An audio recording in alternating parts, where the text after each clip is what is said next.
कोणी कुठल्याही पक्षाचा असो, भारतीय जनता पक्षाचा असो, महायुतीचा असो की उबाठा राष्ट्रवादी काँग्रेस किंवा अन्य पक्षाचा असो, कोणालाही या ठिकाणी स्पेअर करू नका।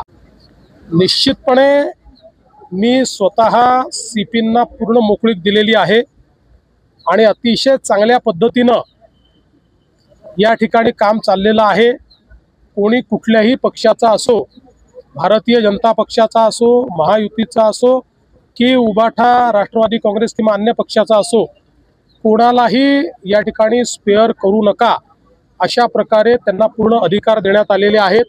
त्यामुळे मला असं वाटतं की ही जी काही गुन्हेगारी आहे आणि विशेषतः गुन्हेगारी करत असताना काही लोक त्याला जो राजाश्रय देण्याचा प्रयत्न करतात, वेगवेगळ्या पक्षात त्या ठिकाणी राजाश्रय देण्याचा प्रयत्न करतात, तर अशा सगळ्या गोष्टींना मोडून काढायचा आम्ही या ठिकाणी निर्णय घेतलेला आहे। आणि सगळ्यात महत्त्वाचं आहे की कोणाचा काही पास्ट असो, पण आता जर कोणी गुन्हेगारीमध्ये जात असेल किंवा गुन्हेगारीत आढळेल तर त्याला आम्ही सोडणार नाही।